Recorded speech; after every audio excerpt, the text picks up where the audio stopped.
Friends, let me begin with 3 apologies. First, I'm not going to speak on this subject. It's too long-winded, too abstract, and too academic. Second, that I wouldn't get into any formalities and thanking you and so on. I won't entertain you. I do try to entertain when I speak. What I'm speaking about today is not something where entertainment has much space. So my apologies. I'll try and make up it for later. And third, which you've almost done for me, मैं सोच रहा था बीच-बीच में थोड़ा हिंदी बोल लूँगा. Is that all right? तो ज़्यादा इंग्लिश बोल के ज़ुबान टेढ़ी हो जाती है, तो इसलिए I'll do my best, mix it up.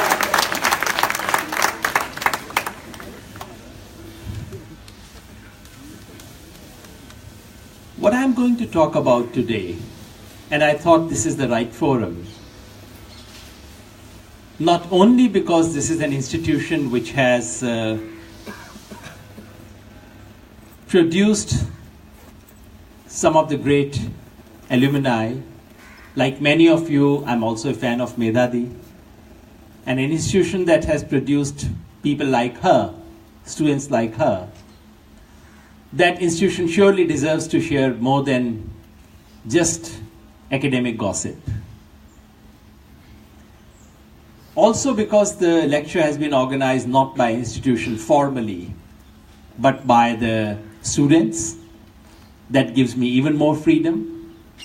In this country these days, when you go to an institution, you really have to check whether you can speak what you really want to speak. So thank you. This is one of the places in the country where you can still speak what you really want to speak. And that's what I'm going to do now. No editing, no censoring. Not that I censor myself very much. But in formal academic institutions, sometimes one has to be a little extra mindful of the protocols. I'm glad I don't have to do that now. What I really want to speak to you about is a danger, not just to democracy, which I must have had in mind when I accepted the topic, but to the very republic, or to the very idea of India. Today, what we face in this country is nothing short of an onslaught on the foundations of this republic. I'm going to speak to you not only about what the danger is. Many of you know this. I won't end up saying something very original.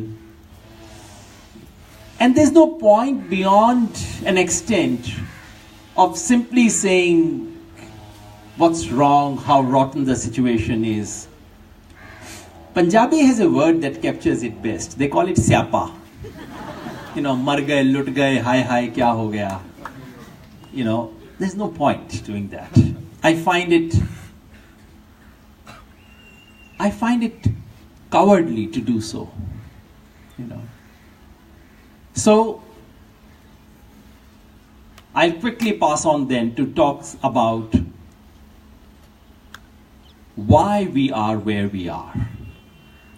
What is really the nature of the danger? There's something very deep underlying here. This is not just a bad accident that has happened to our country. We're dealing with something much deeper. All right, that's analysis, causality, social science. Don't we all do social science? But then I would remember the most famous social scientist of 19th century, Karl Marx, who said the point, however, is to change it. So I'll remember thesis 11, and I'll then say what can be done about it. And that's what I'm concerned about. What is to be done? Incidentally, this is the title of an essay I wrote about 2 months ago. This is in the magazine called Seminar, November issue. And much of what I have to say here today is there. Now, don't walk out. I'll probably be more entertaining than an article. You can read it later. But those of you who get slightly interested, I hope I would have a few hits on that article this evening, where you can actually read it in a somewhat terse academic language as to what I have to say. Why do I think there is an attack on the very idea of India? To my mind, the idea of India has three components. लोग कहते हैं आमतौर पे कि भारत गणराज्य ये वो 5000 साल, बहुत कुछ है 5000 साल में, लेकिन मैं हिंदुस्तान को, आज के भारत को समझता हूं कि इसके 3 स्तंभ हैं, 3 पिलर्स हैं हिंदुस्तान के, और वो तीनों बहुत मॉडर्न हैं.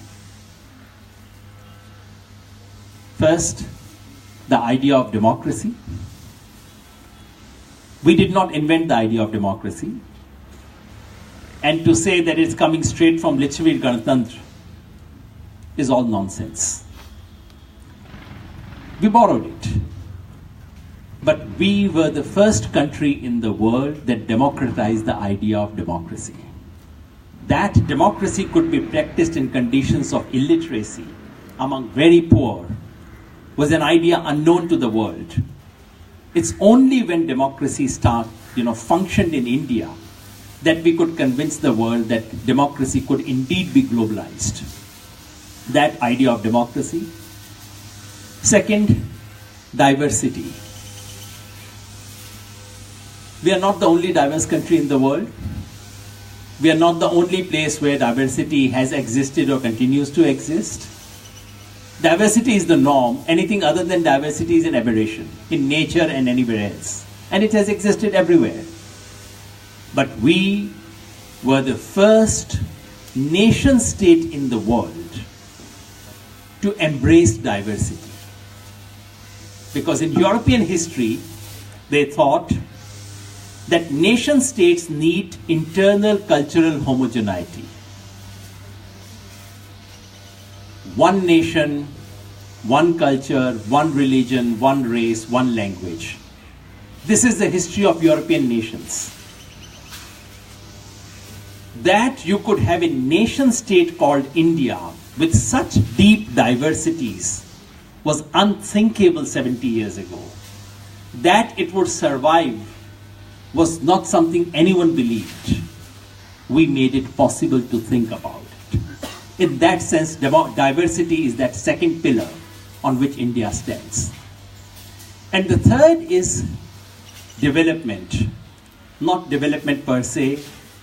This is not a word we coined, nor something we've practiced. But the idea that development should be measured from the standpoint of the last person. As Gandhiji said, think of the weakest person you've ever met in your life and try and imagine, would this thing benefit her or him or not? The idea that development should be measured, should mean development of the last person, is something that we have contributed. We have not practiced it one bit, let's be honest. But these are the three pillars on which the republic called India stands. आज अगर हिंदुस्तानी होने में कोई गर्व करने की बात है, और मैं महसूस करता हूं कि गर्व होने की बात है, तो उसमें हिंदुस्तानी होने में गर्व ये होना चाहिए कि ये 3 विचार हैं जो हमने दुनिया को दिए. जिसका मतलब ये नहीं कि हिंदुस्तान में पैदा हो कि हमने कोई कमाल का काम कर लिया है, लेकिन और ये जरूर हो सकता है कि बहुत लोग जो हिंदुस्तान में पैदा नहीं हुए हैं वो हमसे ज्यादा हिंदुस्तानी हैं. मेरे लिए नेल्सन मंडेला कहीं ज्यादा हिंदुस्तानी है, फैज ज्यादा हिंदुस्तानी है. इन लोगों ने उस आइडियाज को कहीं बेहतर प्रैक्टिस किया. But these 3 pillars constitute the very foundations of our republic. Today, all the 3 pillars are under attack. आज इस देश में जो खतरा है वो ये कि हमारे संविधान की, हमारे गणतंत्र की ये जो 3 नींव हैं, 3 बुनियाद हैं, 3 स्तंभ हैं, तीनों पे हमला हो रहा है. ये पहली बार नहीं है कि हमला हुआ हो. Emergency was an onslaught on democracy in this country. मैं तब बहुत छोटा था. आप में से कुछ लोगों को याद होगा, हमारे बीच दामजी भाई बैठे हैं, ऐसे वरिष्ठ लोग जिन्होंने वो वक्त भी देखा था.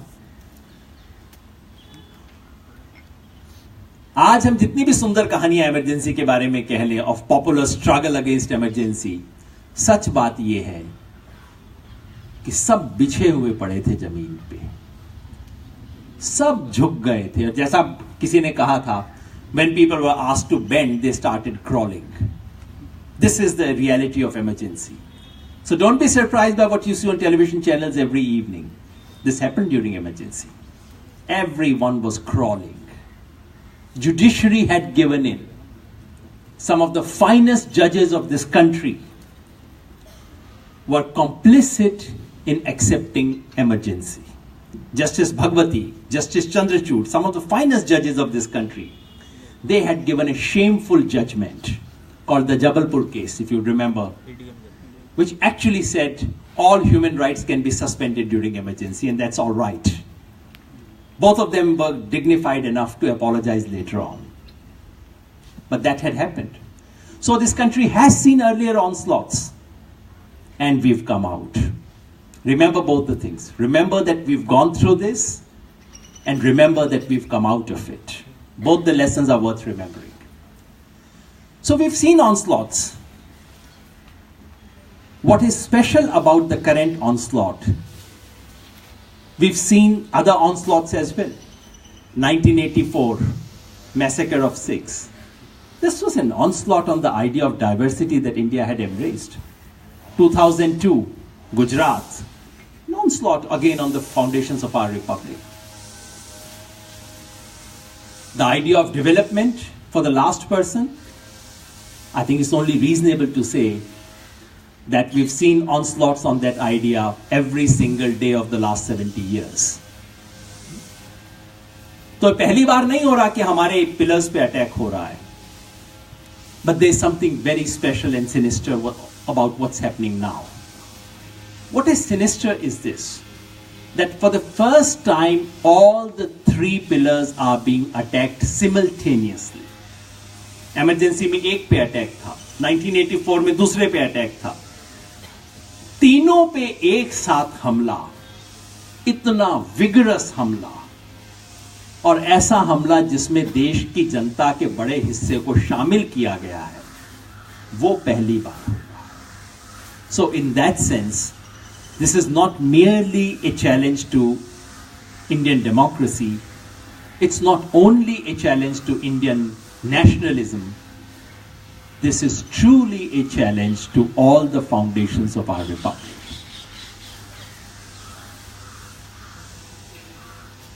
A lot has happened already. All of us read newspapers. जो सुप्रीम कोर्ट में हो रहा है आप देख रहे हैं.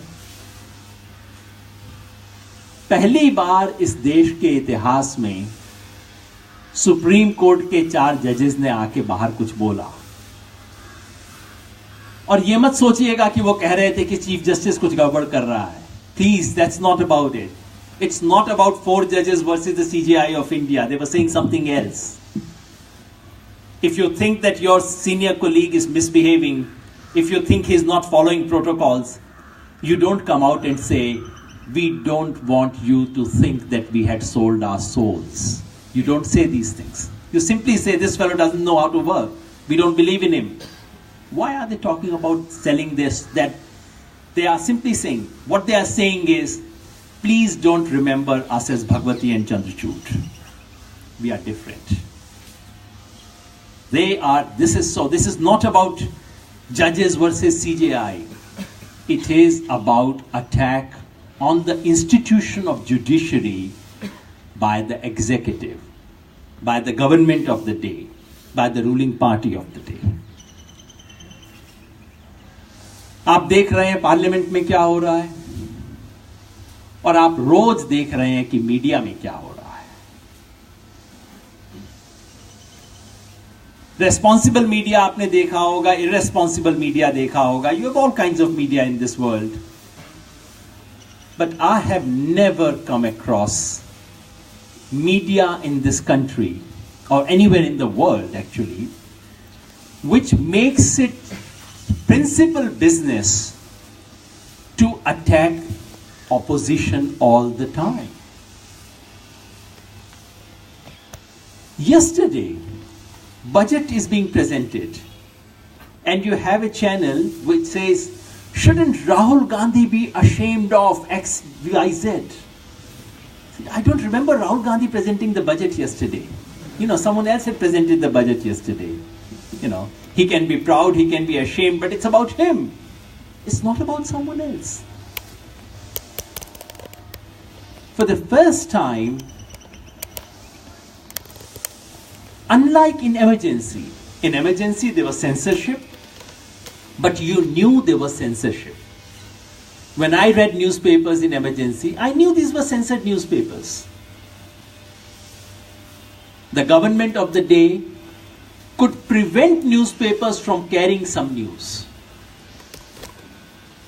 They could not, or they did not, or they were not smart enough then to get the newspapers to invent stories, to spin stories, to get new things put every day. That's what's happening right now. So let me not get into details of how democracy is being subverted. We hear about it every day. I don't need to even spend 2 minutes talking about how diversity is being throttled in this country. Suffice to say that the largest single minority of this country, the most truly disadvantaged minority of this country, has been reduced to the status of a second-rate citizen without any law being changed. कोई कानून नहीं बदला है, कोई संविधान नहीं बदला है, लेकिन इस देश में संविधान क्या है इसका फैसला सुप्रीम कोर्ट नहीं करता है। संविधान क्या है इसका फैसला आपके पुलिस स्टेशन का थानेदार करता है। और अगर आप उस थानेदार के पास जाते हैं और थानेदार का आपसे व्यवहार बदल जाता है, आपके लिए तो संविधान बदल गया। देश के 98% लोगों के लिए तो संविधान उस दिन बदल जाता है जिस दिन थानेदार उनसे कहता है खड़ा हो जा, क्या कर रहा है, जा भाग जा, तेरा नहीं लिखूंगा report. Constitution change. You don't need to wait for constitution amendments. Constitution amendment तो उन 2% के लिए जो कि प्रशांत भूषण के कमरे में पहुंच सकते हैं, जो फाली नारिमान के पास जा सकते हैं, बाकी 98% के लिए कोई कॉन्स्टिट्यूशन तो यही है ना। So for all practical purposes, Muslims have been reduced to the status of second-rate citizens in this country. I said without changing a piece of law, but don't worry, even the law is being changed now. For the first time, we have a proposal to amend the Citizenship Act of India. And you know what the proposal is? It's there in Rajya Sabha right now. The proposal is to say that any foreigner who comes and seeks asylum in India from Bangladesh, Pakistan, Afghanistan, Myanmar, would be accepted and given citizenship of this country, provided they are Hindu, Sikh, Baudh, and so on, and Jain. So all the Jains who are coming from Bangladesh are welcome. I don't know how many Jains Bangladesh has. All the Sikhs coming from Bangladesh and Pakistan are welcome. What does it mean? It means India is saying for the first time, no Muslims please, thank you. That religion is for the first time being proposed as a condition for citizenship of India. This is two-nation theory back in the country. So we are back to two-nation days. Two-nation theory, except that it's not being proposed by Mr. Jinnah. This time it's being proposed from the other side. On development, again, I don't need to say very much. This is a place where you do development studies. You know what's happening to the idea of development for the last person. The only thing I wish to add is the manner in which, in the brazen manner in which dominant economic interests have been protected now hasn't happened in the history of this country. If you look at how environmental laws have been changed one after another, which basically takes away whatever little protection the weakest in this country had, then you would know what I'm talking about. But as I said, I don't want to do too much siapa. We know we are in a crisis, that there is a simultaneous and vigorous attack like never before on all the three pillars of our republic.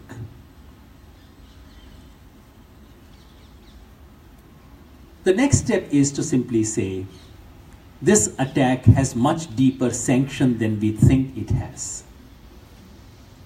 It is not merely that a ruling party, that those who are in control of the state happen to be unleashing what they are unleashing. ये सिर्फ वो मामला नहीं है कि कोई सत्ता में है, दिमाग खराब हो गया है, पूरे देश के साथ खिलवाड़ कर रहे हैं. ये ऐसा मामला नहीं है. I think we are dealing with something much deeper than that. आप सब सोशल साइंस पढ़ते हैं, आपने हेजमनी शब्द को सुना होगा. This is what hegemony is about. Hegemony, remember, just a reminder of your MA lessons, hegemony is not just brute power. If you exercise brute power, that's all right. मौका मिलेगा मैं ठीक कर लूंगा आपको. Hegemony is power with legitimacy. Dominance with legitimacy. Let us not be under any illusion. आज इस देश को पे जिस तरह का हमला है, वो ऐसी फोर्सेस से नहीं है जिनको कोई लेजिटिमेसी नहीं है. मानने में हम सबको दिक्कत होती है. सबसे आसान चीज ये है, इस वक्त मैं अगर कह दूं कि पूरी देश की जनता इनके खिलाफ है, तो शायद काफी तालियां पिट जाएंगी. लेकिन मैं तालियां सुनने नहीं आया हूं. मैं आपसे कुछ ईमानदारी से बात करने आया हूं. थोड़ा सा बाहर जाइए, सड़क पे बात कीजिए, साधारण लोगों से बात कीजिए, हिंदू मुसलमान के सवाल पे बात कीजिए, आपको काफी कड़वी चीजें सुनने को मिलेंगी. और वो सच है, इस सच से इंकार नहीं करना चाहिए. So we are dealing with the power that is being exercised right now is a mix of three things: electoral political power, coercion, and popularity. It's a deadly mix of these three things. आज की जो सत्ता है, आज इस देश के संविधान को जो खतरा है, उसका जो स्रोत है, वो सिर्फ स्टेट पावर नहीं है. उसमें तीनों अंश हैं. उसमें इलेक्टोरल पॉपुलैरिटी, इलेक्टोरल पावर है, इलेक्टोरल डोमिनेंस, उसमें कोएर्शन, सीधा बाम मरोड़ने की ताकत जो है वो है, और उसमें लेजिटिमेसी, पॉपुलैरिटी, जिसको पब्लिक सैंक्शन है, वो है. इस सच से तीसरा सच सबसे कड़वा सच है, और हम सब लोगों को मानने में बड़ी तकलीफ होती है. It's a painful truth, but it's best to acknowledge it so that we can find ways of dealing with it. We are dealing with electoral power, of course, yes. 2014 result, all the elections that have taken place thereafter. I find my friends sometimes saying, no, it's all EVM and so on. I'm afraid it's not. It's not that those who rule this country are above such things. उनका बस चले तो सब कुछ कर सकते हैं, EVM भी कर सकते हैं. But it's only fair to acknowledge that that's not what we are dealing with. So there is electoral power. Today the BJP exercises almost the same kind of electoral dominance that Mrs. Gandhi's Congress exercised in the through the 80s. Mrs. Gandhi and Rajiv Gandhi's Congress exercised through the 80s. The second element is coercion. Coercion matlab danda. डंडा संवैधानिक भी है और street लुम्पिनिज्म भी है, दोनों है।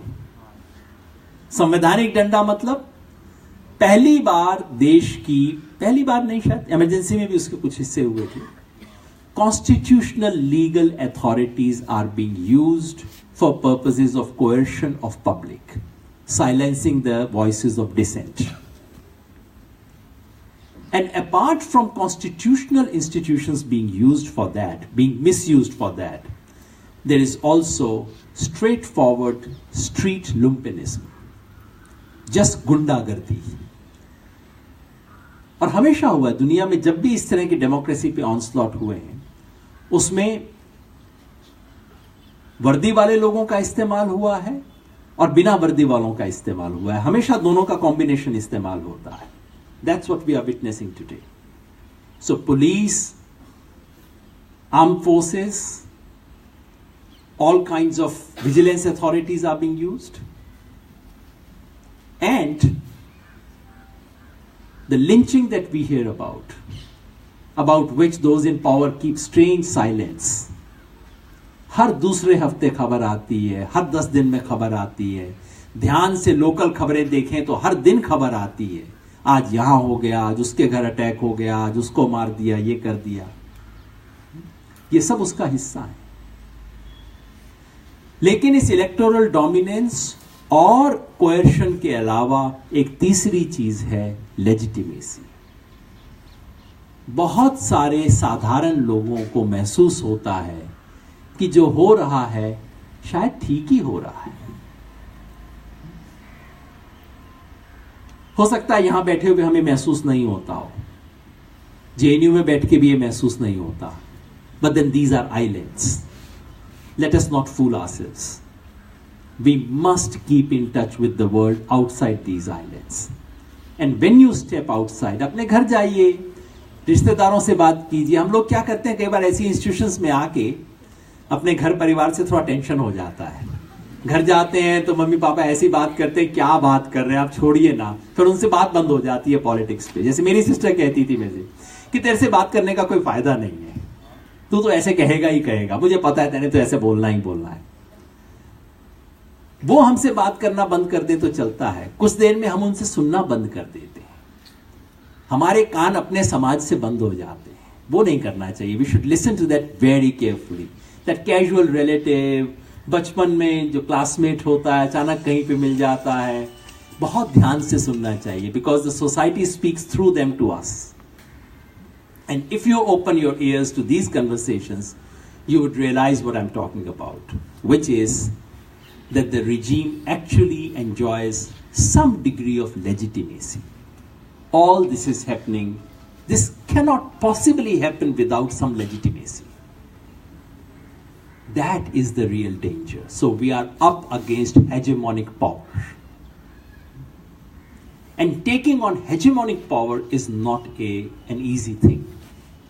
That's what Gramsci's entire theorization is all about. Taking on coercion is tough in terms of sheer grit and determination, but it's conceptually easy. You know what to take on. Taking on hegemony is a different game altogether. और मुझे महसूस होता है कि आज इस खतरे से लड़ने वाले जो हमारे दोस्त हैं, बहुत बहादुर दोस्त हैं, वो ये डिफरेंस करना भूल जाते हैं. They think they are fighting against pure coercive power. They do not realize that they are fighting against hegemony. There are two very different strategies to take them on.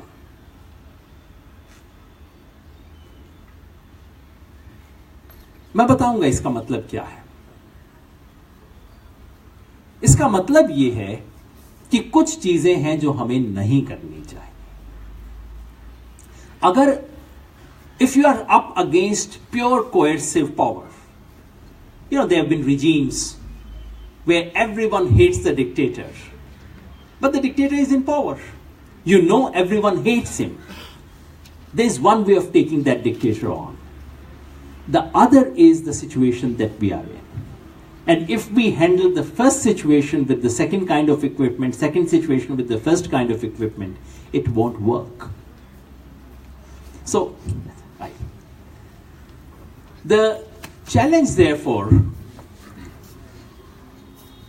so if we acknowledge that we are up against not just coercive apparatus, but against hegemonic power, then we have to rethink our strategy. In fact, Antonio Gramsci जो कुछ भी कहता था, अब आपको लग रहा होगा कहाँ इवनिंग में आए थे कुछ बात सुनने, यहां भी एंटोनियो ग्राम्शी आ गया, ज्यादा नहीं, बस थोड़ा सा, फिर उसके बाद वापस दोबारा चीजें. एंटोनियो ग्राम्शी एसेंशियली यही कह रहा है. वो अपने कम्युनिस्ट फ्रेंड्स को समझा रहा है कि देखो, इस रिजीम को टेक ऑन के खिलाफ लड़ने का तरीका ये नहीं है जो तुम कर रहे हो. आप हेजेमनी से स्ट्रगल कर रहे हो, तो वो आपको जिस तरह की बैटल आप लड़ रहे हो उससे कुछ नहीं होगा, आपको डिफरेंट तरह की बैटल लड़नी होगी. And that's essentially the point I am making, that if the nature of this onslaught and the real source of strength is different, then our strategy must also be different. How? What should we not do? What should we do? Let me list quickly what should not be done. 1. Routine anti-Modism. There is a lot of anti-Modism in this country. All of us are given to that. I'm also given to that once in a while. सुबह सुबह अखबार पढ़ते हैं, लगता है कि अच्छा किस चीज पे अटैक कर दें, किस पे ठीक कर दें. बहुत फॉरेन जाते हैं. अच्छा बहुत फॉरेन जाते हो, अपने आप को क्या समझते हो, यहाँ के मिनिस्टर हो या फॉरेन के मिनिस्टर हो. यही बात दूसरा करता तो हम अपलॉड कर रहे होते, लेकिन क्योंकि ये कर रहे हैं इसलिए हम इसको अपोज करते हैं. हम तो कर लेते हैं, लेकिन बाहर लोगों को लगता है, as someone said to me, अरे भाई आपका तो धंधा ही है इसको अपोज करना. That is how we look outside. Please remember that.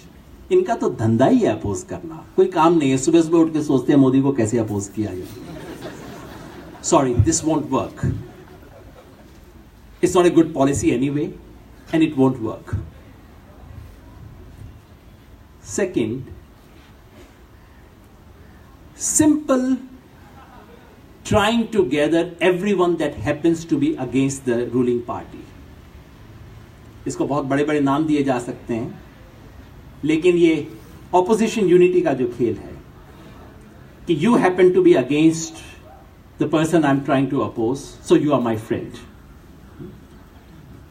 बहुत कुछ ऐसा हो रहा है. It has short-term benefits. In the long run, it doesn't work.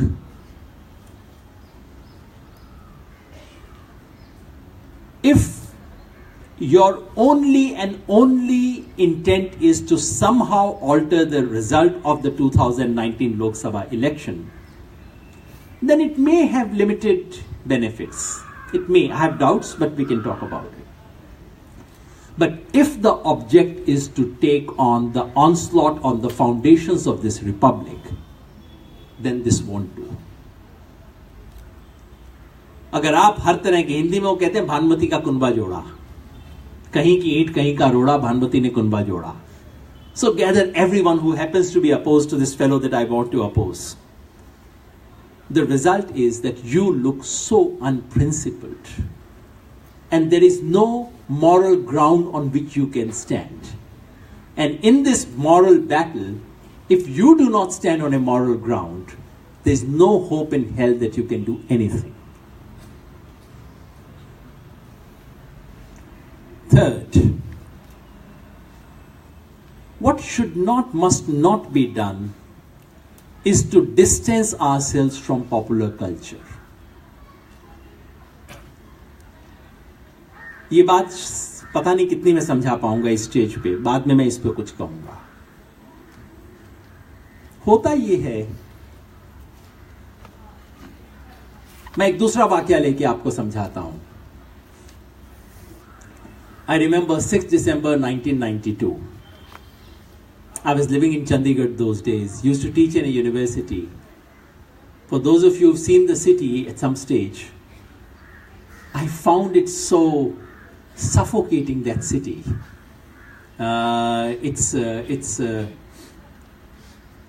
its gentrified nature I found so suffocating that I used to live outside the city in this tiny little place which was 1 degree above Islam but several notches below a respectable colony. So it was a working class colony in Chandigarh called Daddu Majra. 6 December 1992 happened. I didn't know how to react. Like many fools, I thought nothing would happen to Babri Masjid. ये रोज drama करते हैं, एक और दिन drama करके चले जाएंगे, कुछ फर्क नहीं पड़ता. But actually demolition took place. And I thought this could well be the end of India as I had seen it.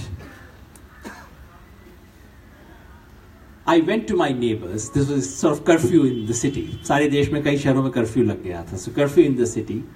So I go to my neighbors. Who are my neighbors? एक तांगे वाले मेरे neighbour थे, एक सुअर पालते थे वो मेरे नेबर थे, एक कहीं पे ऑफिस में पियोन थे वो मेरे नेबर थे. तो सबसे मैं जाके कहा कि देखो कितना बुरा हुआ. उन्होंने कहा, प्रोफेसर साहब, बड़ी इज्जत करते थे, प्रोफेसर साहब आके हमारे बीच में रह रहे हैं. कहते प्रोफेसर साहब, राम जी का मंदिर यहां नहीं बनेगा तो इंग्लैंड में बनेगा क्या? My language of liberalism had no taker. Liberalism, constitution. I wanted to say this is a violation of the sacrosanct commitment made to the Supreme Court of India. Professor साहब इंग्लैंड में बनेगा क्या? वो और कहाँ बनेगा? क्या हो गया जी? I didn't know how to respond to that. And of course there was something in me which said that, look, which wanted to rebel against this and say, if this is what you believe in, this country is doomed. Next morning, I found an article in Jansatta. It was a front page editorial written by Prabhash Joshi. That article simply said, मर्यादा पुरुषोत्तम के नाम पर कलंक. That what happened in Ayodhya yesterday is a blot on the name of Lord Rama. It simply narrated incidents from Lord Rama's life. And every para concluded by saying what happened yesterday was opposite of this. So, that gave me the language to speak to them. And that's a lesson I've not forgotten. I Xeroxed, those days sort of you took Xeroxes. I made some 200 Xeroxes, distributed it to people. Not that they got convinced, but at least I could speak to them. So the important thing is never to lose the thread of conversation with ordinary people. The day you lose it, then you should take visa and go somewhere else. The only way of doing democratic politics is never to lose faith in the people. Even when we disagree most violently with them, even when they are sanctifying things which are most horrendous, we have to speak to them. And in order to disagree with someone, we need to continue that thread of conversation with them. This is what brings me to what is to be done. There are lots of immediate battles that I wouldn't speak at length about. There are 3 critical arenas right now in the country where battles are on. Some very courageous people are fighting those battles. Those battles are worth defending, joining, fighting for. Universities, media, judiciary. These are the last 3 places left in this country where some battle for autonomy can still be waged. I do not talk about universities because I happen to be in university. I must confess my general opinion about what's happening in this university, in the country, in universities in this country is very dim. The manner in which the higher establishment of our university system has surrendered is shameful to say the least.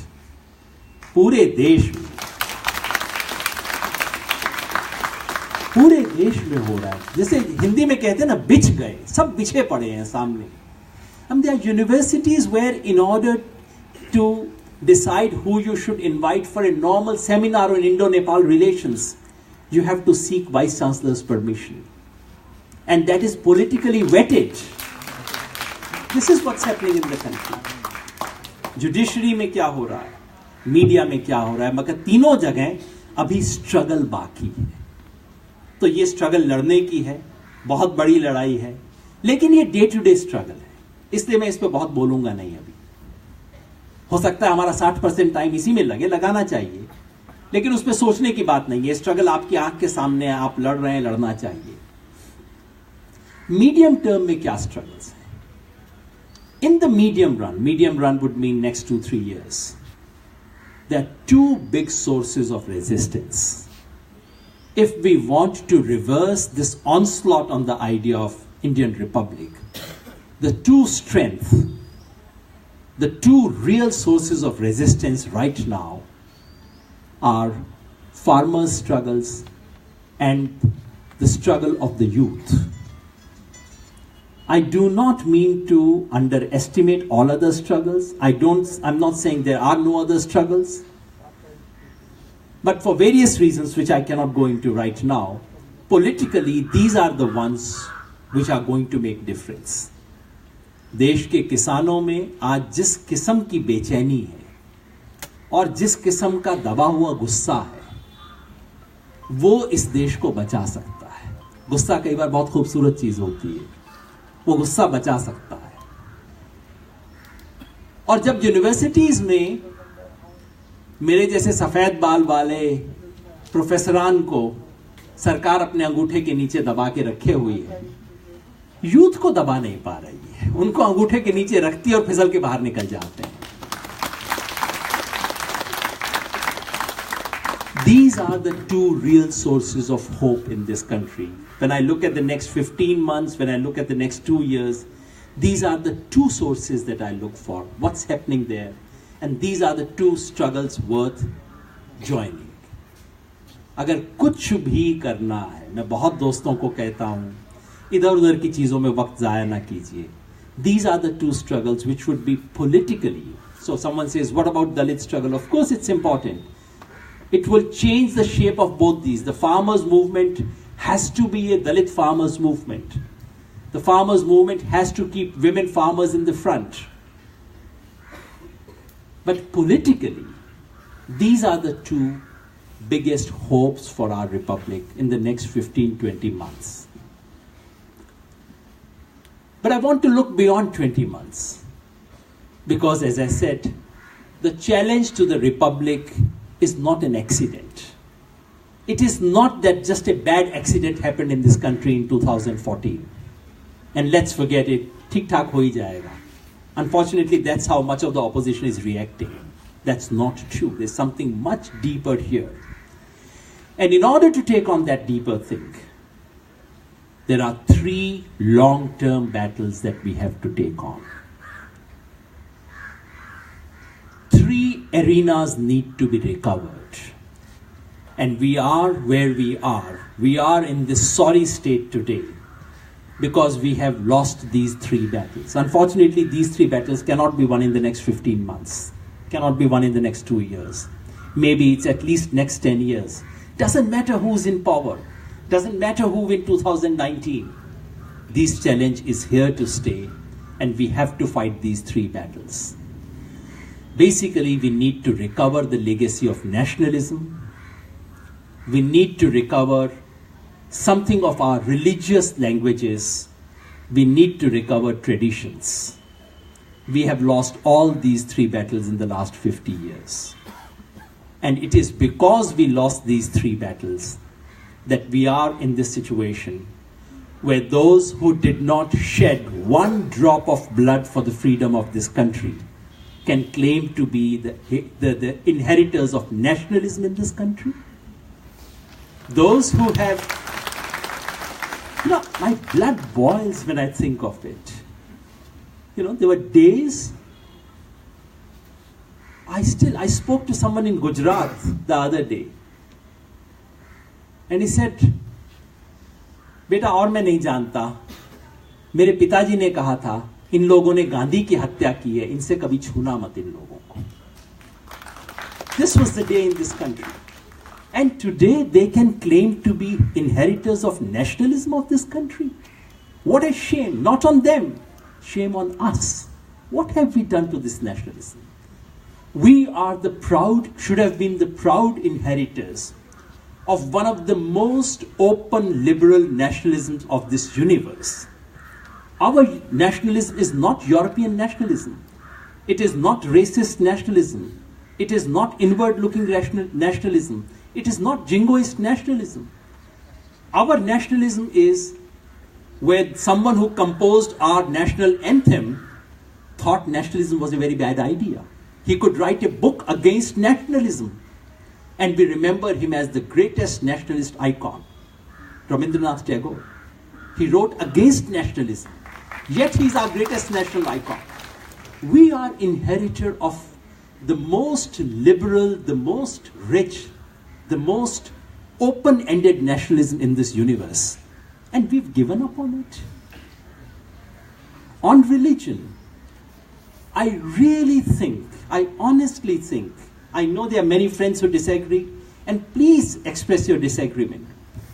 I think giving up on languages of religions, not taking religion and religious languages, not taking religious beliefs seriously, is one of the cardinal sins of secular politics in this country.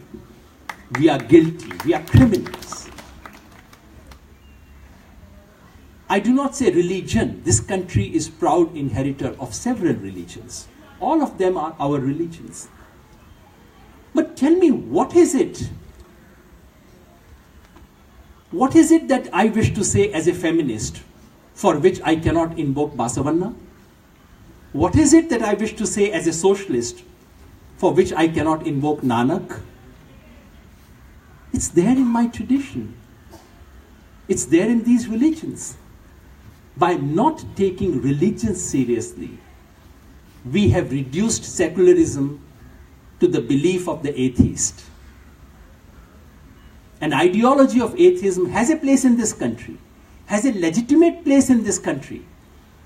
But an ideology of atheism cannot rule this country, cannot rule the hearts and minds of this country. They can be the ruler of this country. But you really need a much deeper engagement with religion. And it is because of non-engagement with religion, because of non-engagement with Hinduism, I will name a religion.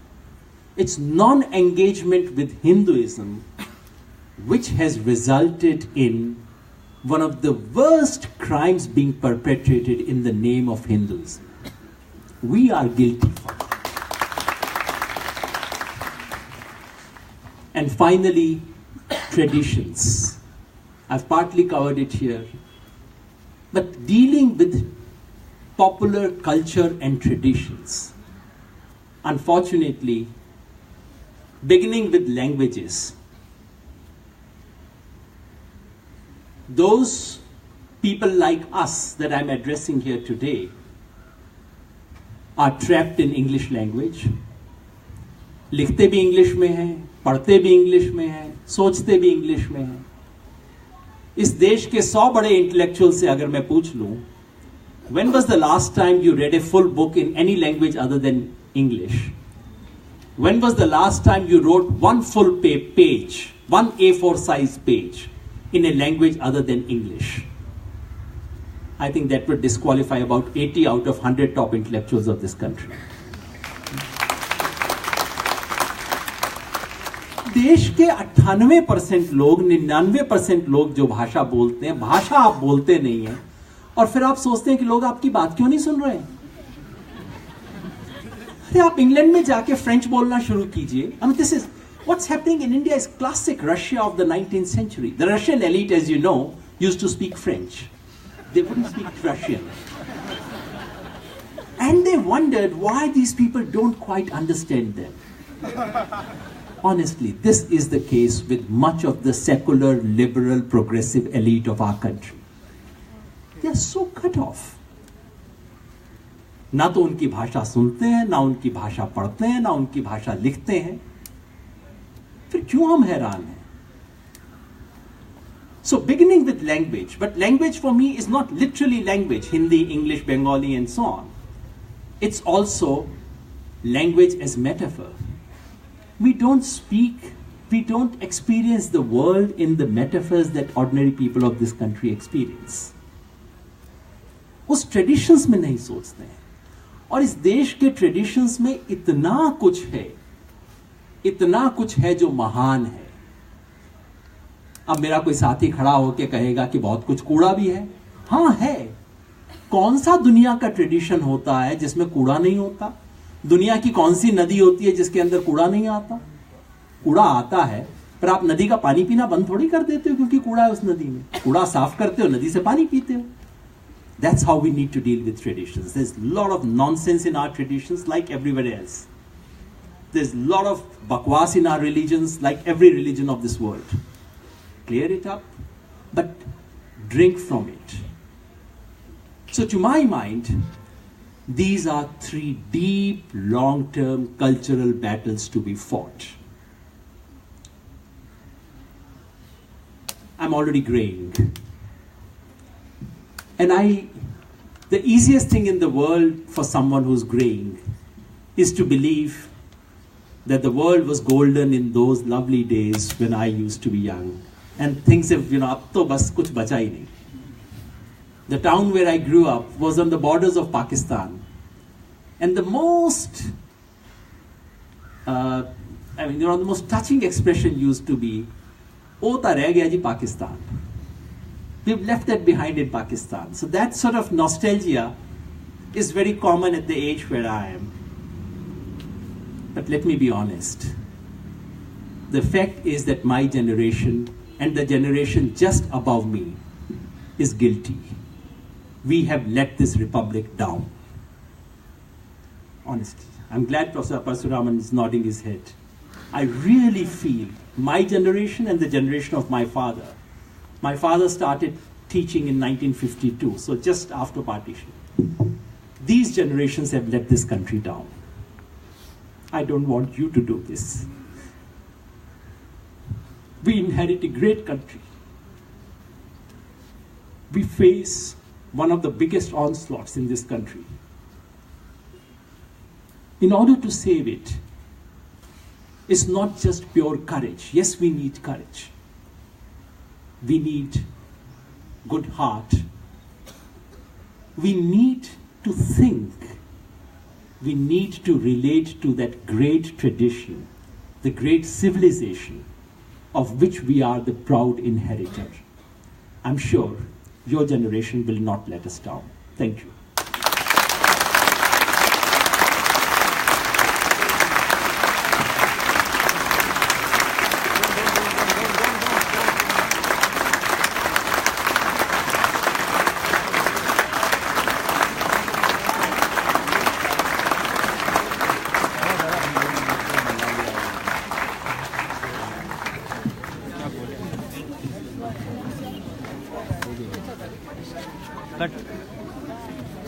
Can we all please welcome Dr.